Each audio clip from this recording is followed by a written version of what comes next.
Magandang araw po and mega love shoutout sa lahat ng ating mga manonood sa ang sulok man kayo ng mundo. Magandang araw, magandang hapon, magandang tanghali, magandang gabi po sa ating lahat. And sana po nasa magandang kalagayan kayo. So ngayon is magbibigay na naman ako ng another reaction na naman tungkol dito sa pangyayari sa Team Abot Kabay na inaabangan ng lahat, di ba? Para tayo nanonood ng telenovela dito na may mga bagong ganap-ganap bawat araw, di ba? Kumbaga parang naging exciting, no? Parang naging tawag dito, naging part na ng buhay natin na mag-abang ng kwento nila, di ba? Parang naging Korean telenovela na. But anyways, ito nga po, no, tungkol dito sa, kung naalala ninyo nung nag-burst out ang founder tungkol dito sa about sa traidoran, sa pananaksak patalikod, may mga traidor, may mga hudas, di ba? So na-mention niya doon na inaamin niya doon na talagang nagdrama siya, tinodo na niya, and hindi siya mapapaikot kundi siya ang magpapaikot. So kagabi, ayan, doon sa live ni Salome Blossom, Tita Salome pala, is yung title ng kanyang live is sino ba ang pinapaikot? Kayo ba or kami, di ba? So, eto, pinatulan na naman ni Founder. Pinatulan na naman ni Founder. Pero siyempre, bago tayo magbigay ng reaction, paririnig muna natin yung video na to, di ba? So, pakinggan natin.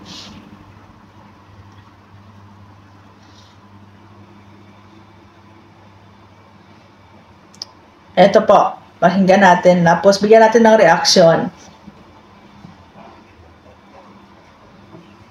Sabi niya, sino pinapaikot nyo? Kami ba? Ay kayo ba o kami? Wala akong pinapaikot dito.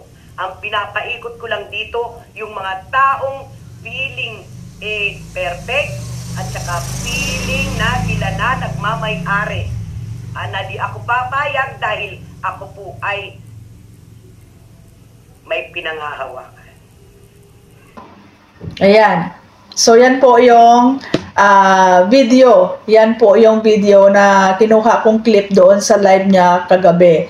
So, yun nga po, dahil ang title ng live ni Salome, kasi before si Salome mag-live, pumasok siya doon sa live niya, di ba? And then, nag-live si Salome, yung title niya. Sino ba yung pinapaikot? Kayo ba or kami? Di ba? So, klarong-klaro dyan sa sinasabi ni Founder na wala akong pinapaikot. Ang pinapaikot ko dito, yung mga taong nagpi-feeling perfect at akala nila sila na yung nagmamay-ari. Pero hindi ako papayag dahil meron akong pinanghahawakan. So dito, nabutasan ka na naman, Founder. Diba? Nabutasan ka na naman. Kasi dito sa pananalita mo, klarong-klaro. Klarong-klaro na ang pinapatamaan mo dyan ay yung mga kasamahan ni Ram Castillo. Kasi dyan sinasabi mo, ang pinapaikot ko dito, di ba? Ang pinapaikot ko dito, yung mga taong feeling perfect. Yung mga taong inaakala nila sila na ang nagmamay-ari. So, ibig sabihin, sila na, inaakala nilang sila na nagmamay-ari kay Ram Castillo. Ano sabi mo? Hindi ako papayag dahil meron akong pinanghahawakan. Yes, hindi ka papayag kasi ikaw ang manager, di ba? Ikaw yung manager, so yun yung pinanghahawakan mo. So dito klaro ba nang? Klarong-klaro na yung sinasabi mo doon sa live streaming mo na itodo ko na tong acting ko na to, yung drama ko na to, di ba? Manood kayo, itodo ko na to. Hindi ako ang paikutin nila, kundi ako ang magpapaikot. So dito, klarong-klaro na yung tinutukoy mo, yung mga kasamahan at sumusuporta at mga sponsors na kasama ni Ram Castillo, di ba? Ito yung pinapaikot mo na akala nila mga feeling perfect sila at akala nila sila na nagmamay-ari kay Ram Castillo, pero hindi ka papayag dahil ikaw ang talent manager. Di ba, Banang? Or, kung i-deny mo man ito, pwede din na mangyari na yung mga tinutukoy mo na mga pinapaikot mo, yung mga kasamahan mo dyan sa Team Abot Kamay na nagpi-feeling perfect, na akala mo minsan sila na ang nagmamayari ng Team Abot Kamay, na minsan feeling nila sila na yung founder dahil minsan nababypass ka, sila na nagdidesisyon, pero hindi ka papayag dahil meron kang pinanghahawakan. Ikaw ang founder. Di ba dito ba nahuhuli ka, nabubuking ka sa sarili mong bibig? Sabi mo nga sa live mo kagabi, 2024 na, ibahin nyo na yung pag-uugali ninyo, di ba? Huwag nang pumatol, huwag na mabalahura, maging modelo na para maging maganda ang samahan ninyo sa Team Abot Kamay. Dahil nasa charity foundation kayo. Sabi mo, hindi ka na papatol. Pero Banang, Banang, ano ba yung ginawa mong pagdadrama? Nagdrama ka. Ibig sabihin, niloko mo yung mga supporters mo na halos magkanda durug-durug yung mga puso nila sa simpatiya sa'yo, sa pakikipagsimpatiya sa'yo, sa awa sa'yo, dahil nakikita nila na akala nila durog na durog ang puso mo dahil grabe yung iyak mo. Pero behind that, hindi nila alam na planado mo lahat yon at tinodo mo na talaga yung drama mo. Hindi ba panluloko yon? So saan yung pagbabago sa 2024, Banang? Nasaan? Ito pa ngayon, yung isang problema nyo sa community ninyo tungkol dito sa traiduran at sa hudasan, na hindi malaman-laman kung sino yung totoong hudas at traidor dyan sa foundation, sa community ninyo. Diba? Nasabi ko nga, habang walang umaamin, may posibilidad na ikaw din ang nag-screenshot at nagdrama kasi napaka-manipulative mo klaseng founder at klaseng tao. Diba? May posibilidad na ikaw din nag-screenshot, nagdrama ka na naman para sirain itong mga kasamahan mo. Dahil hindi ka papayag na sila na yung magiging may-ari or sila na yung mamumuno dyan or sila pa ang mas may power kaysa sa'yo dyan sa community na yan. Diba? So, 2024, nagawa mo ng manloko. Nagawa mo ng paikot ng mga tao dyan sa community mo at nagawa mo ng manguto. O sabi mo, hindi ka napapatol. Hindi ka napapatol, hayaan mo na lang. Pero kagabi pa lang sa title ni Salome, pumatol ka na naman hanggang sa hindi mo na malayan, nabubuking ka. Na yung sinabi mong paikot, hindi ka mapapaikot, kundi ikaw ang magpapaikot. Ano sabi mo? Ang pinapaikot ko yung mga taong feeling perfect na akala nila sila ang nagmamay-ari pero hindi ako papayag dahil may pinanghahawakan ako. Diba? So wala kang ibang tinutukoy doon kundi yung mga sumusuporta at mga sponsors ni Ram Castillo na feeling perfect, sabi mo, at akala nila sila na yung nagmamay-ari pero hindi ka papayag dahil ikaw nga yung talent manager. Diba, Banang? Doon sa comment section, itong mga viewers mo, mga ano din ito, sila din yung mga nagpo-provoke, nagtitrigger at nangha-hype sa'yo para mabuking ka. Alam mo kasi, Banang, sinasabihan ka na ng mga viewers mo, mami, tama na, nasabi mo na ang lahat, marami ka nang nasabi. Pero dahil napaka-defensive mo pa, ulit-ulit mong sinasabi yung mga topiko mo, ayan, nabuking ka sa sarili mong bibig. Sinabihan ka na, tama na, basahin mo yung comment, tama na, pero hindi ka nagpapaawat kasi gusto mo, ikaw lang yung pakinggan, pero pag sila ang nagsabi sa'yo, hindi ka nakikinig, kaya hanggang sa nabuking ka. Diba? So, shout out diyan sa mga natamaan. Kayo daw, pinapaikot daw kayo. Kayong mga feeling perfect na akala nyo kayo na yung nagmamay-ari. Pero hindi siya papayag kasi may pinanghahawakan siya. Diba? Sino ba naman tutukuyin mo noon? Alangan naman Team Berador, alangan naman Team Fingers. Kasi wala namang inaagaw sa'yo. And besides, diba? Ano na mga papala namin dyan? At hindi naman kami kasali sa kaguluhan nyo. Kami dito, tumatawa lang, nanonood lang, nag-i-enjoy at nagre-react. Diba? So, kayo-kayo lang din dyan ang nag-aagawan ng mga sponsors nyo. At isa pa, Banang, sampal sa'yo yon yung sinabi ni Ma'am Alin Shigeta. To be frank, -1 para kay Mami Merly to have RAM, 'di ba? Minus, hindi pala -1 kundi minus lang, ha? Minus para kay Mami na andyan si Ram Castillo, 'di ba? Especially in terms of money. Kasi kung naandyan si Ram Castillo, marami ang disgusto. So, ibig sabihin, pagdating sa talent mo, walang susuporta. Sabihin natin, meron konti.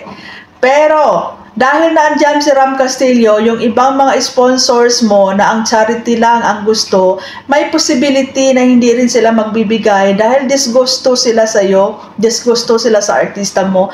Dahil kung naandyan si Ram Castillo, ibig sabihin, hindi mo sila pinapakinggan, hindi mo binibigyan ng pagpapahalaga yung suporta at pagmamahal nila sa iyo kasi mas pinili mo pa rin si Ram Castillo. Kahit pa sabihin mong hiwalay ang pagiging manager mo sa pagiging founder mo. Kaya yung ibig sabihin ni Miss Allen Shigeta, to be frank, it's a minus for Mami Merly to have Ram in terms of money, 'di ba? So, ayan ba nang, 'di ba? So, ibig sabihin, yung sinasabihan mo talagang pinapaikot mo yung mga taong feeling perfect na akala sila nagmamay-ari pero hindi ka papayag, ay yung mga talagang sponsors at talagang mga sumusuporta ngayon kay Ram Castillo. Kasi yun talaga yung pinaka main goal mo, yung mabawi mo. Hindi mo naman pwede sabi mabawi kasi hindi naman nawala. Pero ibig sabihin, yung bumalik talaga diyan sa tax si Ram Castillo para, 'di ba? Para talaga maipakita mo na ikaw ang mas may karapatan kasi ikaw ang talent manager, 'di ba? So nabubuking ka, 'di ba? Nabubuking ka, nasaan yung sinasabi mong baguhin mo na yung paugali mo, hindi ka na maging patola, magiging mabait na, 'di ba? Para maging modelo diyan sa community niyo dahil nagcha-charity kayo, 'di ba? So, it's a lesson learned, di ba? Maraming beses na pwede mong kunan ng aral yung mga pangyayari ng kaguluhan dyan, yung mga, sabihin nating mga kamalian mo pero hindi ka pa rin natututo, di ba? So, yan. So, ibig sabihin, intention mo talaga, di ba? Intention mo talagang paikutin, di ba? Yung mga katauhan mo dyan sa community na yan. So, dyan sa taga-Timabot Kamay, sa totoo lang, pinapaikot kayo ng founder nyo. Pinapaikot din kayo ng mga vloggers nyo dyan. Kasi kung tutuusin, pati kayong mga supporters dyan, di ba? Namumroblema na rin kayo. Curious na rin kayo kung sino ba talaga ang hudas at traidor dyan sa community. Bakit hindi masabi-sabi sa inyo kung sino, di ba? Walang umaamin sa mga vloggers. Alam, merong mga patunay dyan, pero pilit nyong pinagtatakpan, di ba? Pilit nyong pinagtatakpan. Kung meron dyan, hindi ko alam, no? Hindi ko alam kasi nagtatakipan kayo, di ba? For the sake of what? Alam mo kung sino yung pinapaikot ninyo? Yung mga supporters at followers nyo. Kawawa naman itong mga supporters at followers ninyo. Na napapaniwala ninyo sa mga kasinungalingan. Diba? Kasi kung talagang totoo kayo, kung talagang mahal nyo yung mga supporters nyo na halos hindi na natutulog sa kasuporta sa inyo yan, dapat sabihin ninyo kung ano yung totoo. Sabihin ninyo kung ano yung totoo talaga dahil ang laking kaguluhan at talagang iskandalo yung nangyari na yon, di ba? So, okay lang sa inyo na lumabas na founder niyo yung traidor. Di ba? Okay lang sa inyo. Ikaw naman founder, okay lang din sa iyo, lunukin mo lahat na ikaw yung pabibintangan kasi sanay ka naman, wala ka na namang hiya. For the sake na masave mo yung mga vloggers mo. Kasi once na nilaglag mo, kung mismo sa bunganga mo manggaling, yung paglaglag doon sa totoong traidor, eto lahat ng mga vloggers makakalaban mo. Makakalaban mo. So, hindi nyo kayang mag-name drop kung sino talaga yung traidor. Kung kayo dyan, napag-usapan ninyong mga vloggers, napag-usapan ninyong okay lang, paano naman yung mga supporters ninyo na naging biktima ninyo? Naging biktima ninyo, di ba, na halos madurog-durog yung puso nila nung time na nakikita nilang halos mangisay-ngisay na yung founder nyo sa galit nung time na sinasabing tinatraidor siya, di ba? So, yun lang manang, no? Ikaw, ha? Ikaw talaga yung masasabi nating isa din sa mga rason kung bakit nagkakagulo yung community nyo. Diba? Lahat kayo dyan, founder at vloggers, pinapaikot-ikot nyo yung mga supporters ninyo. Diba? Parang lumalabas, pinaglalaroan nyo. Na anytime na gusto nyo magdrama dyan, magdrama lang kayo without knowing yung mga viewers nyo nasasaktan. Ha? Nasasaktan. Diba? Kasi, alam na alam ninyong mga vloggers dyan, alam na alam ninyo na magdadrama lang yung founder nyo, sinakyan nyo. Sinakyan nyo. Tapos, pag ang ending, pag nagkakagulo-gulo na, walang aamin, lahat kayo nagtuturuan. Sino yung kawawa ngayon? Yung mga supporters nyo ang naging biktima. Kasi parang, ginagawa ninyo emotional, ano bang term doon? Diba? Emotional, ano nga bang term, basta something, torture. Parang ang ginagawa ninyo dyan sa mga supporters nyo, emotional torture. Tinotorture nyo na, Diyos ko, madurog-durog yung mga puso nila sa kakasimpatiya, na akala nila totoong-totoo talaga, na, di ba, nagdadrama lang pala kayo, di ba? So, hanggang kailan nagagawin nyo dyan? Yan lang ba yung pwede nyong ibigay sa mga supporters? No, every time na may problema, idadaanin nyo na lang sa padrama-drama para kahit paano makuha nyo pa rin simpatiyan nyo. Diba, Banang? So, dyan nyo lang, no? Dyan lang makikita. Huli na naman siya sa sarili niyang bibig. Huli na naman siya sa sarili niyang bibig dahil doon sa title ni Salome, diba, na butasan ka na naman, Banang. Wala akong pinapaikot dito. Ang pinapaikot ko, yung mga taong feeling perfect, na akala nila sila yung nagmamay-ari, pero hindi ako papayag dahil may pinanghahawakan ako. So, inamin mo na nagpapaikot ka ng mga taong feeling perfect, di ba? So, sino tinatamaan dyan, di ba? Kundi yung mga supporters at yung mga nagmamahal kay Ram Castillo. Or, yung mga kasamahan mo dyan na nagpipiling perfect, na pinapangunahan ka, na akala nila sila yung founder. Pero syempre hindi ka papayag kasi may pinanghahawakan ka, 'di ba? So yan, Banang, 'di ba? Hindi ka kasi nakikinig sa mga supporters mo. At yung ibang mga supporters naman diyan nang ha-hype din. So dahil sa kaka-hype ninyo, ayan, na-booking na naman yung founder nyo galing sa sarili niyang bunganga. Kaya Ram Castillo, 'di ba? Pinapaikot kayo ng founder nyo. Kawawa naman kayo, 'di ba? So thank you so much, guys. Ayan, maraming salamat sa panonood, and kalmado lang tayo magbigay ng reaction dito. Kasi natatawa na lang tayo, 'di ba? Oh my God. Alam mo ba nang hindi kami ang kalaban mo dito? Nagre-react lang kami. Ang mga kalaban mo mismong naandyan sa loob ng community mo. Kaya, 'di ba? Paano na lang kayo dyan? Patalinuhan na lang kayo dyan. Kung sino yung mas magaling dumiskarte dyan. Kasi kayo lang din naman ang nabibiktima dyan. Diba? So maraming salamat. God bless and bye-bye.